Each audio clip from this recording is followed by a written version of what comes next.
오늘 우리가 살아가는 시대를 참 어려운 시대라고 이야기를 합니다. 이런 어려운 시대를 살아갈 때 우리가 무엇을 해야 되는가?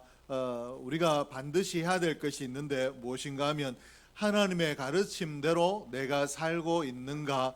하나님께서 가르쳐 주신 하나님의 방법대로 내가 살고 있는가를 점검하는 것입니다. 오늘 성경에 우리가 읽은 성경에 보니까 무슨 말씀을 하셨는가 하니까 무엇으로 심든지 그대로 거둔다라고 말씀을 하셨는데, 이 말씀을 기준으로 내가 오늘 어려운 것이 내가 심지 않은 것이 없는가, 아니면 심었으되 부족한 것이 없는가를 살피고, 또 이러한 부분이 드러나게 되면 잘못 심은 것들은 다시 심고, 그리고 부족한 것은 더 심는 그런 결단이 있을 때 우리의 삶의 회복도 있을 줄로 믿습니다. 그러므로 오늘 성경 말씀을 우리가 살피고 또 우리가 이 성경 말씀으로 돌아가는 것이 대단히 중요한데, 오늘 나라적으로 전체가 어렵다라는 것은 누구 한 사람의 잘못이 아니라 우리 모두의 잘못이고 특별히 믿는 자들의 잘못이 크다라는 것인데, 어디에서 우리가 이 나라를 위하여 잘못 심은 것이 있는가, 그리고 또 무엇을 부족하게 심었는가 하나님 말씀으로 점검하고 나라를 위하여서도 심고 또 거둘 것들을 기대하는 그런 삶을 살아갈 수 있기를 주의 이름으로 축복합니다.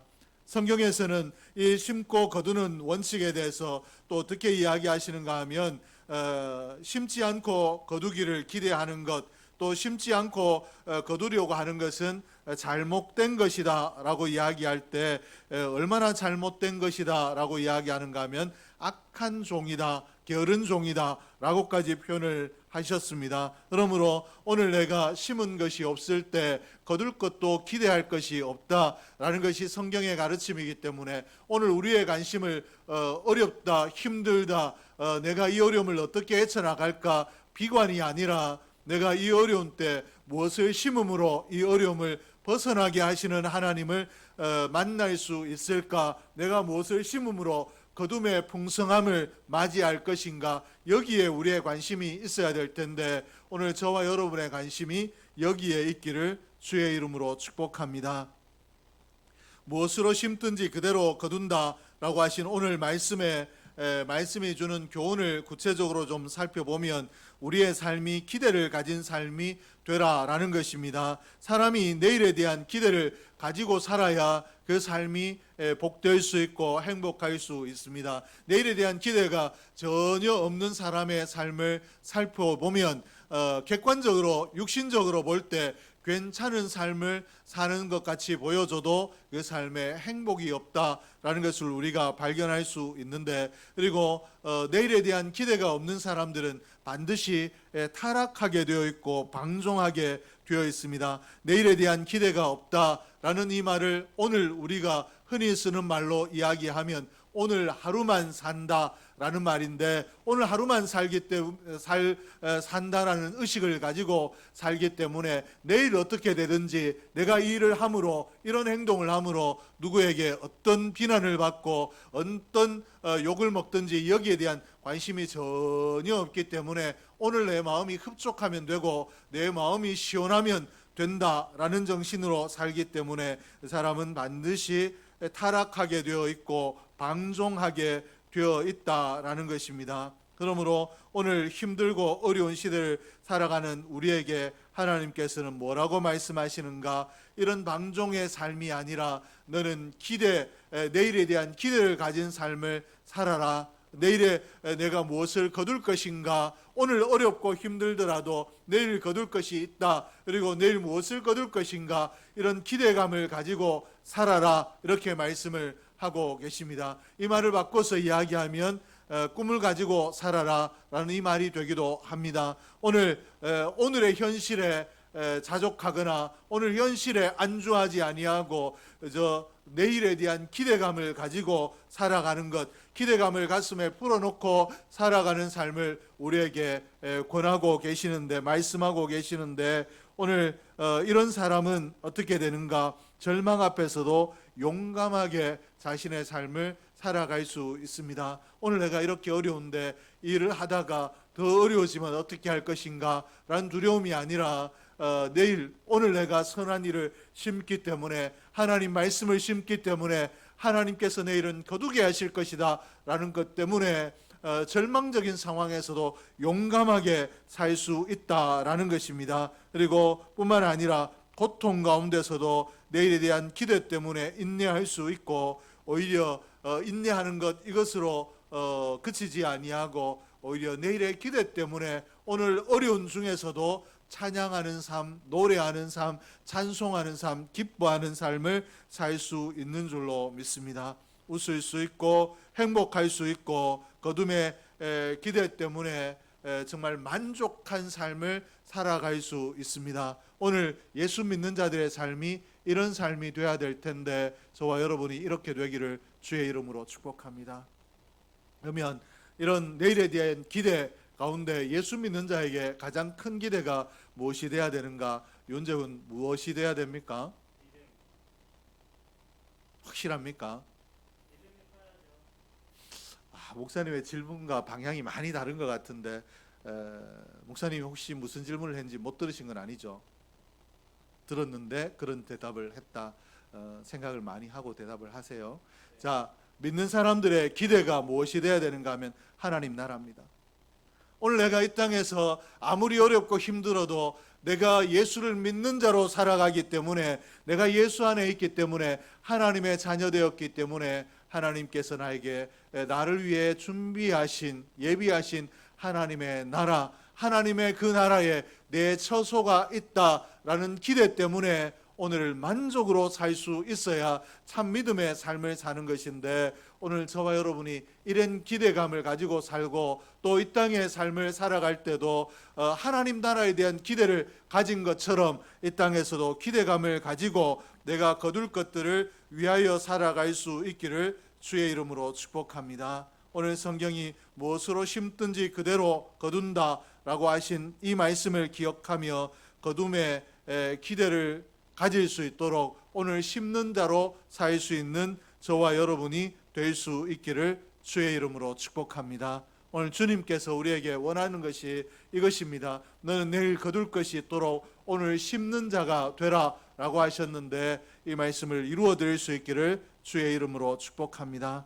둘째는 심는 수고를 감당하라는 것입니다. 오늘 심는 것을 좋아하는 사람이 없습니다. 그러나 심지 않고 늘 어떻게든 오늘을 살아가는 것으로 우리의 생이 이어진다라면 우리가 전혀 문제없이 살 수도 있는데, 우리 사람에게 반드시 다가오는 것이 죽음입니다. 그러므로 오늘 내가 죽음에 이르렀다, 믿는 자가 죽음에 이르렀다라는 것은 내 생을 하나님 앞에서 결산할 때가 있다라는 말로 바꾸어서 이해할 수 있습니다. 그러므로 어느 날 오늘 젊은 것 같지만, 내가 영원토록 이 땅에 건강하게 살 것 같지만, 어느 날 부지불식간에 하나님 앞에 설 때가 있고, 그때 하나님께서 네가 이 땅에 어떻게 살았는가 라고 나에게 물으실 때, 내가 이 땅에서 하나님 말씀대로 이렇게 살았습니다라고 풍성한 열매를 드릴 수 있고, 또 풍성한 열매로 하나님 앞에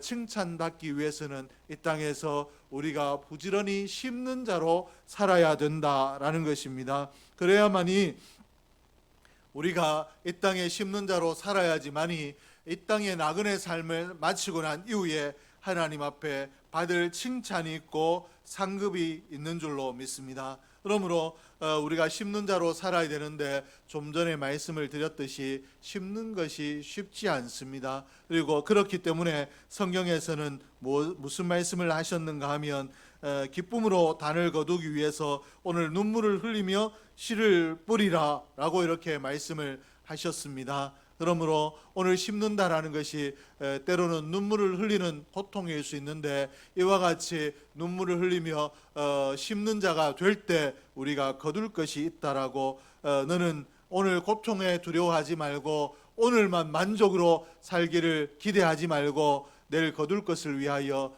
고난 중에서도 힘듦 중에서도 심는 자가 되라 라고 말씀을 하셨습니다. 오늘 우리의 삶이 거둠을 기대하면서 심는 수고의 삶을 기꺼이 감당할 수 있기를 주의 이름으로 축복합니다.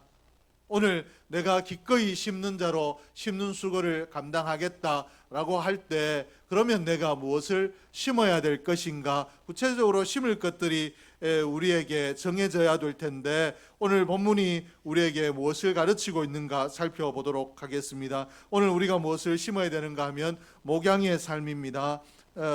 성경이 교회 생활과 또 교회 생활의 풍성함을 위하여 심고 거둘 것을 말씀하고 계시는데 6절과 7절에 보면 가르침을 받는 자는 말씀을 가르치는 자와 모든 좋은 것을 함께 하라. 스스로 속이지 말라. 하나님은 업신여김을 받지 아니하시나니 사람이 무엇으로 심든지 그대로 거두리라. 여기서 가르침을 받는 자와 말씀을 가르치는 자는 이 가르침을 받는 자와 말씀을 가르치는 자는 모든 좋은 것을 함께 하라라고 가르치고 있는데 이 표현이 무엇을 이야기하는가? 교회 속에서 이루어지는 아름다운 목양의 관계를 의미합니다. 가장 근본적으로 1차적으로 오늘날에 적용한다라면 목자와 양의 관계, 목사와 성도의 관계를 이야기하는데 함께 하는 삶이 되라는 것입니다. 즐겁고 기쁠 때 목사님을 잊어버리거나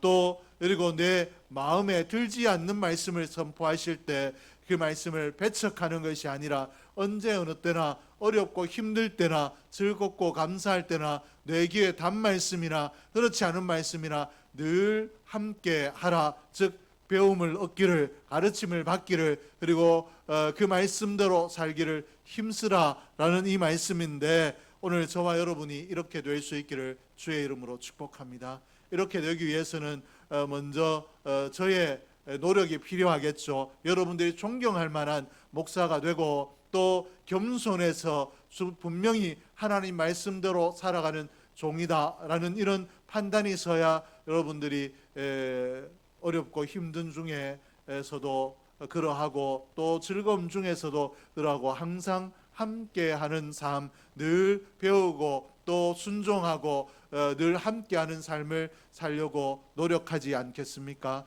그런 의미에서 여러분들이 그런 목사로 거듭날 수 있도록 늘 기도해 주시고 또 서로 그렇지 못한 점이 보인다 할지라도 내 영을 위해서, 내 신앙의 건강함을 위해서 오늘 주의 종과 목양의 관계를 건강하게 맺어나갈 수 있는 저와 여러분이 될 수 있기를 주의 이름으로 축복합니다.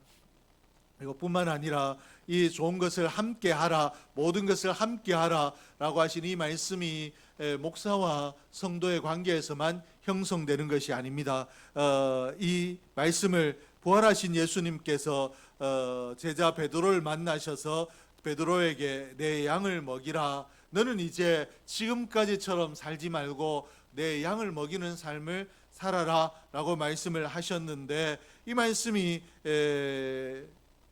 베드로에게 주신 이 말씀이 목양의 현장이고 이 말씀이 지금도 우리 가운데 적용되는 말씀인 줄로 믿습니다. 오늘 베드로에게 네가 먼저 나를 알았기 때문에 내가 하나님의 아들이라는 것을 깨달았기 때문에 너는 이 삶에 만족하지 말고 나가서 나를 모르는 자들을 제자 삼으라. 그들을 양으로 예수를 믿는 양으로 삼으라 라고 말씀하셨는데 이 베드로에게 그저 나가서 예수 믿으십시오, 예수 믿는 자가 구원을 얻습니다 외치는 자로만 살라는 것이 아니라 그들에게 복음을 전하고 그들이 교회 가운데로 돌아왔을 때 그들이 신앙에 흔들리지 않도록 꾸준하게 꼴을 먹이며 그들이 아파할 때 같이 아파하고 그들이 즐거워할 때 같이 즐거워하는 이런 함께하는 삶을 살아라 라고 이렇게 말씀하시는데 이 베드로에게 주신 말씀은 오늘 저와 여러분에게 주신 말씀입니다. 은제도 이와 같이 해야 됩니다. 은제가 나는 이 교회에서 어리고 아직 젊기 때문에 늘 보살핌을 받아야 되고 또 지도를 받아야 된다라고 생각할 수 있지만 세상에 나가면 은제와 같은 학년도 많고 은제보다 더 어린 청년들도 있고 더 어린 학생들도 많이 있습니다. 그러므로 그들에게 복음을 전하고 그들을 교회로 데리고 와서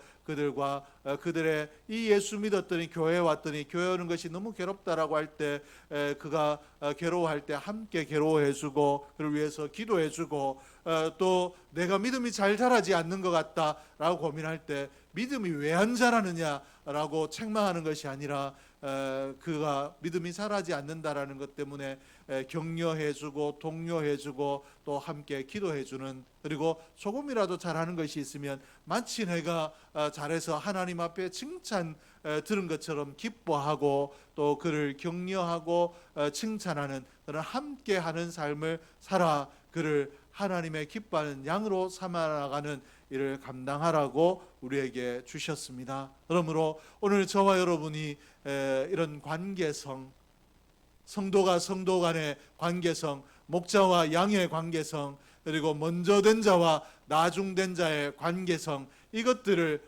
오늘 말씀을 통해서 말씀하고 계시는데, 이 관계성을 심어야 된다, 이 관계에서 승리해야 된다라고 말씀을 하고 계시는데, 오늘 저와 여러분이 이 관계에서 승리할 수 있기를 주의 이름으로 축복합니다.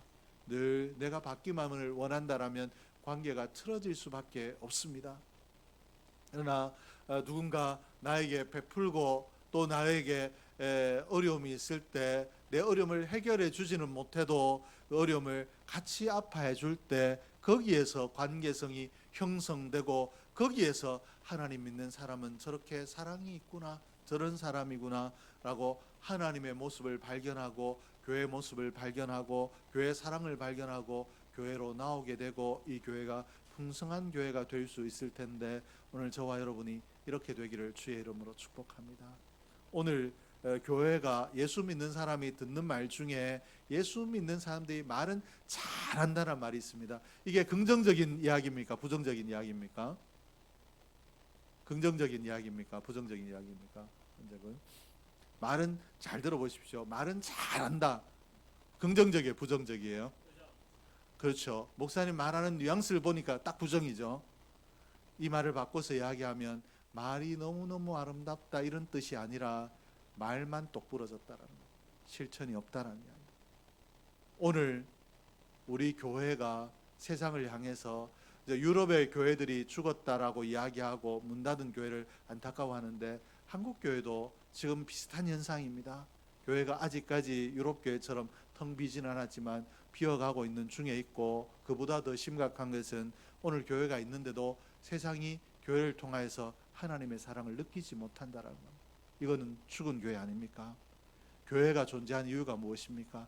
하나님을 전하려고, 하나님의 사랑을 보여주고 하나님께로 믿지 않는 자를 인도하려고, 또 교회에 나오면 하나님 안에 아름다운 관계가 이루어지고 사랑의 관계가 이루어진다라는 것 경험할 수 있도록 하기 위해서 하나님께서 교회를 만들어 주시지 않으셨습니까? 그런데 오늘 교회가 그러하지 못하고 세상으로부터 말은 잘한다, 교회가 자기 건물 짓는 데는 열심이고 자기 행사하는 데는 열심이고 자기를 위해서는 많은 것을 하지만 세상을 향해서는 전혀 하지 않기 때문에 정말로 교회가 사랑의 단체인지 느낄 수 없다라고 하면 교회가 죽어 있는 것 아닙니까? 오늘 우리가 이 교회다움을 회복할 수 있도록, 한국 교회가 교회다움을 회복할 수 있도록 기도할 수 있기를 주의 이름으로 축복합니다. 세상과의 관계에서, 교회가 세상과의 관계에서 빛이 되고 소금이 되도록 그들에게 하나님의 사랑이 무엇인가를 보여줄 수 있도록 위해서 기도할 수 있기를 주의 이름으로 축복합니다. 신앙이란 것은 우리가 손으로 전달할 수 있는 것이 아니고, 또 가르침을 통해서 학습으로 할 수 있는 것도 아니고, 또 책을 통해서도 발췌할 수 있는 것이 아닙니다. 오늘 이 신앙의 전수는 어디에서 이루어지는가? 관계에서 이루어집니다. 부모가 신앙에 좋은 본을 보이고 나면 자녀가 방황하는 것 같고 예수 밖을 떠난 것 같을지라도 어느 날 그 어머니의 기도, 그리고 그 어머니의 신앙을 기억해서 돌아올 때가 있다라는 것입니다. 그러므로 또 그리고 이 땅에 수많은 사람들이 어그러졌다가도 다시 돌아올 수 있는 것, 이것은 교회가 보여주는 하나님의 사랑을 베푸는 이 교회와 교회 속에서 느낀 관계성에서 회복의 역사가 일어나는 줄로 믿습니다. 오늘 아침에 새벽 예배를 마치고 오늘은 조금 일찍 새벽 예배 기도를 마쳤습니다. 왜 그런가 하면 주일 차량 시간에 맞춰 오시는데 좀 바쁘다라고 해서 주일은 기도를 조금 덜 하고 빨리 돌아가시라고 해서 제가 강제로 돌아가게 했습니다. 그리고 뒷정리를 좀 하고 나갔더니 어떤 한 분이 교회 앞에 오셨다가 이제 새벽 예배를 마치고 문이 잠겨 있으니까 돌아가시는 중에 있다가 문 여는 소리가 나니까 돌아오시더라고요. 그래서 보니까 며칠 전에 마당에서 만난 분입니다. 이분이 어떻게 하셨는가 하면 제가 5월 달에 이전한 이후에 거의 매일 새벽마다 이 처음에 왔을 때 여러분 기억하시죠? 얼마나 저 대나무 숲이 더러웠는가 기억하시죠? 그 쓰레기를 버리고 정리하다가 탄력을 받아서 이제 교회 마당과 인도와 이 교회 주변을 좀 청소를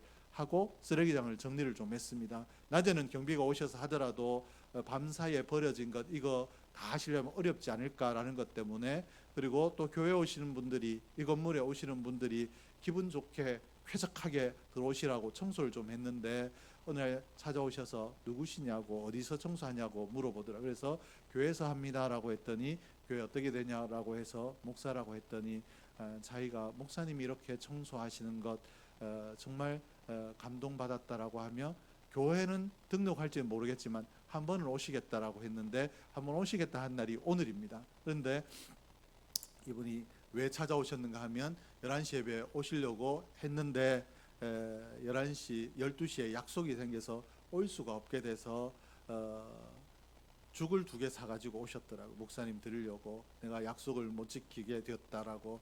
그러면서 자기가 예전에 교회 다녔는데 왜 교회를 다니지 않게 되었는가 이야기를 하는데 뭐냐면 교회와 관계성이었습니다. 처음 교회 다니게 된 것은 말레이시아에 있을 때 선교사님 부부가 아름답게 헌신하는 모습을 보고 하나님의 사랑이 저렇구나 라는 것 때문에 교회를 나가게 되었는데 한국에 돌아와서 한국 교회 갔다가 이 교회가 너무 물질을 중요시하는 것 이걸 보고 자기가 실망을 해서 교회를 떠나게 되었다. 그렇기 때문에 자기가 이 선교사님을 아직도 못 잊고 있기 때문에 교회를 아직도 사랑하고, 그런데 자기가 나갔던 한국교회에서 받은 상처가 있기 때문에 아직도 교회를 미워한다라고 이야기를 하셨습니다. 그래서 제가 뭐라고 이야기했는가 하면 그러면 예배는 안 나오시더라도 평소에 시간 되실 때 한 번씩 오시면 저하고 시간이 맞아지면 커피라도 한잔 하고 이런저런 이야기도 했으면 좋겠다라고 했더니 자기 전화번호를 주시더라고요. 그러면서 자기가 그래도 중국으로 출국하기 전에 교회에 올 수 있는 기회가 있으면 한번 노력은 해보겠다 이렇게 이야기를 합니다. 오늘 관계성이 얼마나 무서운가를 제가 다시 한번 깨달았습니다. 교회가 오늘 먼저 된 우리가 조금 잘못하면 어린 사람들이 이렇게 상처를 받고 교회를 떠나게 되는 일이 일어납니다. 그러므로 오늘 우리가 내가 목자가 되었다, 나는 나중된 자의 목자다라는 심정을 가지고 주님께서 베드로에게 주신 이 말씀이 내게 주신 말씀인 줄로 믿고 오늘 귀한 신앙의 본을 보이고 하나님의 사랑을 보이는 저와 여러분 될 수 있기를 주의 이름으로 축복합니다. 그리고 둘째는 성령의 삶입니다. 오늘 살아가는 우리의 최대의 관심이 경제의 회복입니다. 나라가 어렵기 때문에 어떻게 하면 경제가 회복될 수 있을까, 여기에 관심이 있는데 이럴 때 우리가 조심해야 될 것이 있는데 무엇인가 하면 우리의 관심이 너무 잘 되는 것에만 집중되어 있으면 영적인 삶을 잃어버린다라는 것입니다. 그러므로 우리가 근본적으로 내가 어떻게 살아야 되는가, 무엇을 위하여 살아야 되는가, 무엇의 부유함을 위하여 살아야 되는가 우리가 고민할 필요가 있는데 8절 말씀에 보니까 자기의 육체를 위하여 심는 자는 육체로부터 썩어질 것을 거두고 성령을 위하여 심는 자는 성령으로부터 영생을 거두리라. 오늘 육체를 위하여 사는 삶, 내가 현실적인 것만을 위하여 살게 되면 거기에서 썩어진 것을 거둔다라고 했는데 이 육체의 삶은 무엇인가 하면 자기의 본능, 자기의 충동, 자기의 이익을 따라 사는 삶을 이야기합니다. 내게 필요한 것을 위하여 살고 내가 원하는 것을 위하여 사는 그것은 결국은 썩어질 것을 거두게 된다라고 말씀하셨는데, 그러면 성령을 위하여 사는 삶은 어떤 것인가? 이 성령을 위하여 사는 삶은 하나님이 기준된 삶입니다. 내가 원하는 삶이 아니라 하나님께서 원하시는 삶, 내가 목표로 삼은 것이 아니라 하나님께서 너 이것을 목표로 살아라 라고 하나님께서 원하셔서 또 하나님께서 주신 목표를 붙들고 사는 삶을 이야기하는데, 오늘 저와 여러분이 이렇게 되기를 주의 이름으로 축복합니다. 이 어려운 시대에 우리가 어떻게 하면 우리의 가정도 회복되고 우리의 교회도 회복되고 이 나라도 회복될 것인가? 육적인 것, 현실적인 것들에 마음을 둘 수밖에 없지만 우리의 마음 전부를 여기에 두지 아니하고 성령을 위하여 나는 살고 있는가? 영적으로 살고 있는가? 하나님을 기준으로 살아. 내가 물질을 추구하면서도 하나님이 기준이 되어서 하나님께서 원하시는 방법, 하나님의 뜻 안에서 이것들을 힘쓰고 애쓰는가, 이것들을 위하여 힘쓰고 애쓰는가 늘 점검하며 성령을 따라 사는 저와 여러분 될 수 있기를 주의 이름으로 축복합니다. 그러할 때 우리의 삶이 잘못되지 아니하고 분명히 거둘 것이 있는데, 나는 인생의 목표가 무엇인가, 무엇이 지금 가장 소원하는 것인가 점검하고, 이것이 육적인 것인지 영적인 것인지 점검하고, 우리의 목표, 우리의 소원하는 가장 절실한 것들을 영적인 것으로 먼저 바꿀 수 있는 지혜가 저와 여러분에게 있기를 주의 이름으로 축복합니다. 셋째는 선행의 삶입니다. 9절 말씀에 보니까 우리가 선을 행하되 낙심하지 말지니 포기하지 아니하면 때가 이름에 거두리라. 이 바울 서신을 살펴보면 바울의 삶을 형성하고 있는 중요한 두 가지 요소가 바로 두 가지 요소 중에 한 가지가 무엇인가 하면 선한 일이었습니다. 바울은 자신의 서신 곳곳에서 선한 일을 강조하고 있는데, 바울이 강조하고 있는 이 선한 일이란 무엇인가 하면 또 모든 이에게 하되 또 더욱 믿음의 가정에게 하라라고 한 이 바울이 강조한 선이 무엇인가 하면 하나는 복음 전파이고 다른 하나는 사랑의 실천입니다. 복음을 전하는 것이 그 영혼을 잘 되게 하는 가장 선한 일이기 때문에 바울은 복음을 전하는 일을 강조했고, 그리고 이 복음을 전하고 난 이후에 이가 믿음에 든든히 서기 위해서는 이 먼저 된 자들을 통하여 하나님의 사랑을 깨닫고 하나님의 사랑에 감동해야 되기 때문에 사랑의 실천을 강조했습니다. 오늘 교회가 이 복음을 전하는 일과 사랑을 실천하는 일에 조화를 이룰 때 교회가 교회다운 교회가 될 수 있고 하나님의 영광을 드러낼 수 있는 줄로 믿습니다. 그러므로 어떤 교회가 좋은 교회인가, 온 성도들이 복음을 전하고자 하는 열정으로 가득 차서 또 복음을 전하기 위해서 최선을 다할 뿐만 아니라 오늘 사람과의 관계, 모든 사람과의 관계에서 하나님의 사랑을 드러내기 위해서 사랑을 실천하는 삶을 살아가는 성도가 있는 교회가 아름다운 교회고 하나님 기뻐하시는 교회인데, 온사랑 교회가 이런 교회 될 수 있기를 주의 이름으로 축복합니다. 그리고 이런 말씀을 기억할 때 우리가 꼭 기억해야 될 것이 있는데, 무엇인가 하면 기회가 항상 있는 것이 아니라는 것입니다. 기회는 언제, 오늘 내가 다음이라고 미루었던 그 다음이 내게 기회로 남아있지 않을 수 있다라는 것 기억하며, 오늘 감동이 있을 때, 오늘 깨달음이 있을 때 하나님 앞에 행동하는 저와 여러분이 될 수 있기를 주의 이름으로 축복합니다. 내가 어떻게 살아야 되는가, 무엇을 위하여 살아야 되는가 돌아보고, 나 자신이 아니라 땅의 것이 아니라 하나님의 기뻐하심을 위해서 말씀대로 사는 삶을 심는 저와 여러분이 되므로 하나님께서 약속하신 복을 누리는 복 있는 삶의 주인공이 다 될 수 있기를 주의 이름으로 축복합니다. 기도하겠습니다. 하나님 아버지 감사합니다. 하나님께서 오늘도 저희들에게 귀한